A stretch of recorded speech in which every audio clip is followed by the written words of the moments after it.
Hospitals, development and services. Now let's talk about the use of hospitals.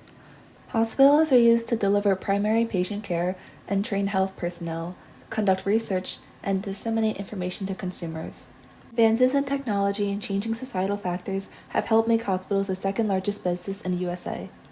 And 41% of federal health spending goes to hospitals for patients who are enrolled in Medicare or Medicaid.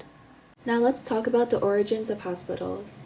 Hospitals originated around the time of the Civil War and especially throughout the Second Industrial Revolution in response to urbanization, economic development, and the arrival of immigrants. The first two hospitals were originally called almshouses. Almshouses cared for the poor who were chronically ill or disabled. Before the 1920s, doctors donated their services and other health professionals received very low pay. However, as hospitals expanded, more funds were needed. The first public hospitals were committed to serving all people, especially the poor. The Social Security Act of 1965 established Medicare and Medicaid, which helped alleviate poverty rates and provided a source of funds to hospitals. How did hospitals develop? 1. Advances in medical science, such as the development of anesthesia and antiseptic techniques. Advances in medical education, such as established academic training for physicians. The transformation of nursing into a profession. The growth of specialized technology from the 20th century, such as x-rays and blood types. And the growth of health insurance and the role of government in hospitals. Now let's talk about the hospital industry. The industry is categorized by three methods: the function or type of service provided, the length of stay, and ownership or source of financial support. Now there are two types of hospitals: private hospitals, which are owned and operated by groups like churches, businesses, corporations, and physicians, which are operated to make a profit for the owners. And patients in private hospitals have insurance, private funds, or medical assistance to pay for their care. Or public hospitals, which are financed and operated by a government agency like a city, county, or state, and they are non-profit and admit many patients who cannot afford to pay for medical care.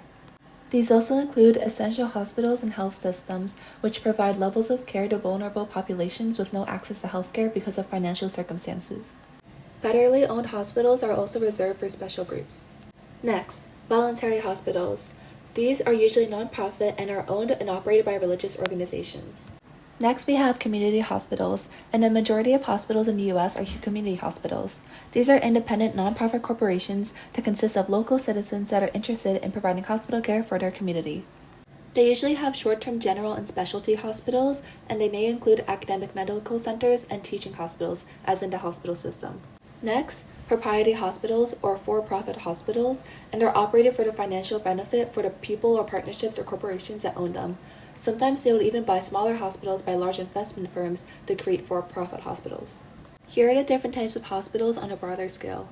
Each state operates their own state hospital that provide long-term care for the treatment of the mentally ill or developmentally disabled, and they are run by state administrative agencies. However, it is not involved with the government of cities, states, or counties. Next, we have county/city hospitals. These hospitals usually provide services for the poor and for private patients, and they're typically controlled by county governments. So what does the federal government do in terms of healthcare? The federal government operates hospitals and clinics for three agencies: the VA, the Department of Defense, and the Indian Health Services, plus SHAMFA. VA, or Veteran Affairs Services, are organized into regional centers that include hospitals and clinics. And TRICARE is a government health program that provides health services to veterans, their families, and the active military. Finally, the IHS, or Indian Health Services, provides health services to American Indians and Alaskan Natives.